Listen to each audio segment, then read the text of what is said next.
3 روزے رکھے سیدہ فاطمہ نے, مولا علی نے, امام حسن نے, امام حسین نے, اور تینوں دن افطار کے وقت فقیر مانگنے آ گیا تو کھانا وہاں دے دیا. آپ کا کیا خیال ہے جو بے صبر آدمی ہو وہ کربلا میں جا کے لڑے گا؟ جس کو عادت ہی نہ ہو بچپن سے ٹھہرنے کی وہ لڑے گا؟ جو ذرا ذرا سی بات پہ ڈگمگا جاتا وہ لڑے گا؟ اسٹیج پہ نہیں بٹھایا تو لڑ پڑے وہ لڑے گا؟ او خدا کے بندو, بڑا حوصلہ چاہیے, بڑا ظرف چاہیے. امام علی مقام کا ایک قد ہے, ان کا ایک وقار ہے, ان کا ایک حسن ہے. امام حسین رضی اللہ تعالیٰ عنہ نے 25 حج کیے ہیں مدینے سے مکے پیدل جا کے. دونوں بھائیوں نے ہر روز 10 سپارے قرآن پاک کے امام حسین پڑھتے تھے. حضرت عبداللہ ابن زبیر کہتے ہیں میں سیدہ فاطمہ کے بیٹے حسن اور حسین سے جب بھی ملا ہوں دونوں بھائیوں نے روزہ رکھا ہوا ہوتا تھا. انہوں نے اپنی زندگی تقوی سے گزاری, پرہیزگاری اور سخاوت. سبحان اللہ. پتہ ہے سخی مالدار نہیں ہوتا, حضور نے فرمایا بندہ دل کا غنی ہوتا ہے.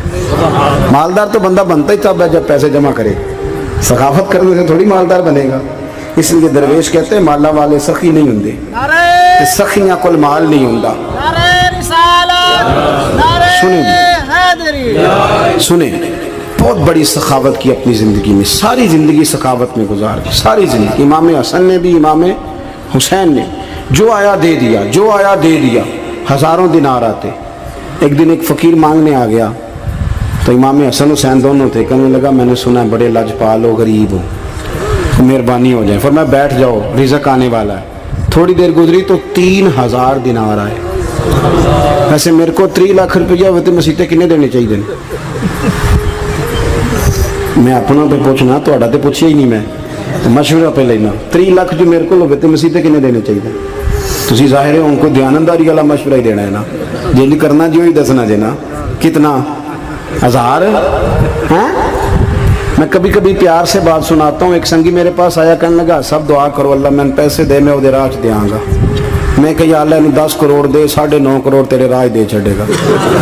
وہ بھی ہسی آئی ہے جو میں تسی ہسے ہو نا. آمین نہیں زوا کی, یا چپ کر گیا یا کوڑن لگ گیا. اور میں کہ کرما لیا آمین تے آگ تینوں تے 50 لاکھ پھر بھی پیا بچدا سی.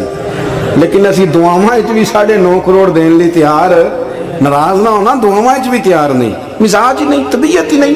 سیدہ فاطمہ الزہرا کے پاس 40 اونٹ کھڑے تھے. ایک بی بی آئی, وہ کہنے لگی اماں جی یہ جو اونٹ کھڑے ہیں یہ میرے ہیں, اب بتائیں میں اللہ کے رستے میں دوں تو کتنے دوں؟ سیدہ فاطمہ کہنے لگی 1 بکری دے دے. وہ کہنے لگی حضور اگر آپ کے پاس 40 ہوتے تو آپ کتنے دیتی؟ سیدہ فرمانے لگی میں سارے کے سارے دے دیتی. تیرے لیے مسئلہ اور ہے, میرے لیے فتویٰ اور ہے, سارے دے دے. 3000 دینار آئے. امام حسن اور حسین کے پاس فقیر بیٹھا ہے. فقیر کہتا ہے میرے دل میں خیال تھا کہ 5-10 دے دیں تو میری موت بن جائے گی, پر مجھے نہیں پتا تھا کہ اتنے سخی گھرانے کے پاس آیا ہوں. 5-10 دے دیں تو موت بن گئی.